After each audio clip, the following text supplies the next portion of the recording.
Hi, I'm Amy, and I want to talk to you today about Google Photoscan.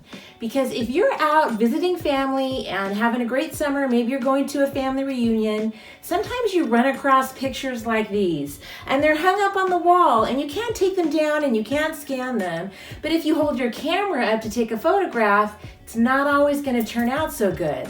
So does that mean that you're at a loss and you're only settling with a kind of photo? You don't have to do that. Take a solid photo anytime, anywhere with Google Photoscan, and the best thing is it's free. So as a genealogist, I'm always on the lookout for great family pictures.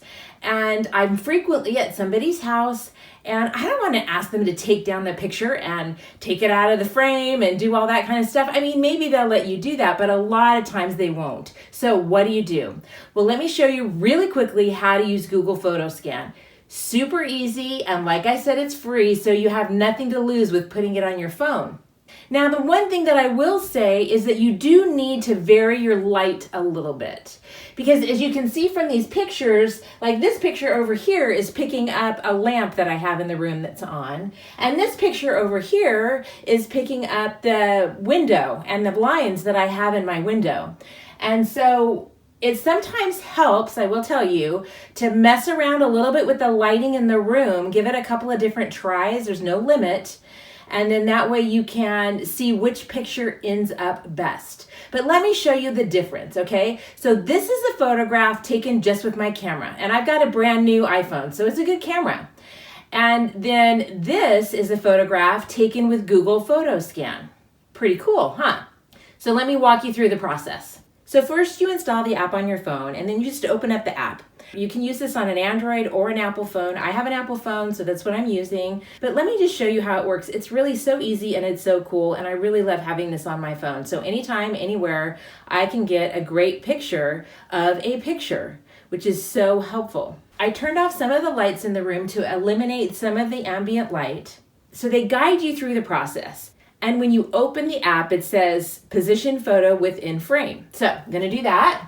You want to get right in front of the photograph and have the whole photograph in your frame. And then you push the circle button at the bottom and it takes a picture, and then you see all of these dots. And then you follow the arrow, and you want to keep your hand kind of level. You don't want to angle your phone up. And then you'll see it's taking that picture, and then it directs you to the other spot.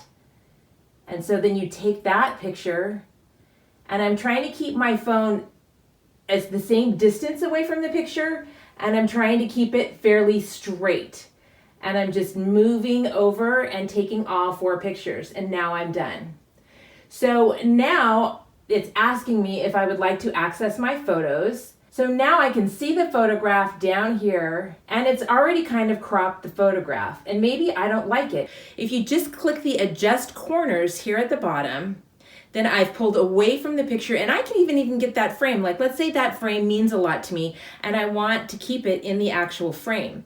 So I just move these dots out, and then I can make the frame fit the dimensions that I want it to fit.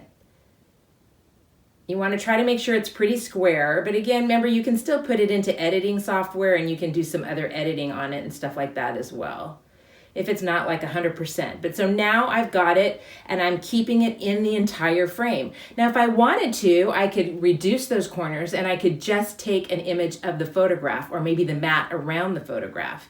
But then all I do is click done, and if I don't like it, I can click reset.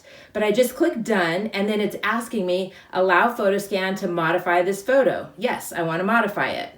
So now I have this photo modified, and it's been saved onto my phone, onto my photographs. But it's also been saved into the Google Photoscan as well. So I could go back into here and I could look at it by just clicking that little circle down there. I could go back and look at it. The other thing that I wanted to point out to you here is that you have 2 icons on the bottom of your phone. If I click on it, it says glare removal is off if it's got a line through it.